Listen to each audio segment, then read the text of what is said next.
Hi, I'm Samuel Bass, lead designer of Command & Conquer 4 Tiberian Twilight, and I'm here today to talk to you about why you should pre-order the game. You gain access to a special bonus mission we've put together for you called Night Moves. In fact, it takes place about 12 hours before the start of the CNC4 campaign. And what it does is it puts you in the role of a commander, but not for Kane or for GDI, but for this character called Gideon, who is this Nod separatist who sees himself as the kind of the heir to Kane's throne. And you are there to set up an ambush for a very important figure. And it's really how that happened, the backstory of what you will experience playing the first mission of the campaign. So Kane is on his way to a special event where he's going to unfold the Tiberium control network and reveal it to the world, but Gideon doesn't want this to happen. He wants to intercept Kane, and in order to do this, with a little bit of Nod irony, he wants to kill him with obelisks of light. So we thought it would be cool to find out, how did a Nod general find a way to get these things into the city without Kane knowing? The incursion war was but a skirmish compared to the chaos we shall unleash upon the infidels today. One of the interesting objectives is you go out to the edge of the city where they're really building up this GDI city. You go out there and you find a couple of vehicles that you think will be able to get into the center of the city unnoticed, and you capture those. For your discovery would mark the end of this grand plan before it even begins.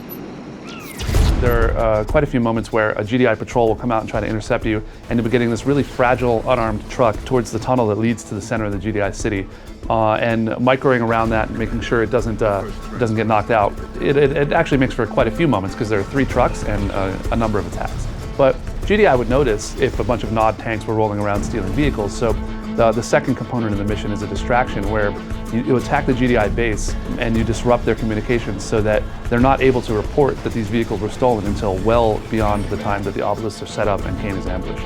And this one I like to use offense because I like to hit the final objective really hard. There's a GDI defense unit that gets set up with a lot of towers, and it can be hard to tear that down without some heavy weapons.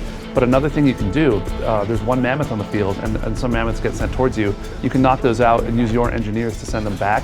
And that works just as well. The key things with Night Moves is it was the last mission that we made. It was made with all the experience of making the CNC4 campaign. It was much more open plan missions, and Night Moves can really tackle it in any way you see fit. We didn't come up with a specific solution as much as create a problem and ask you to solve it. Now the heretic, the corrupter of our faith, he shall pay.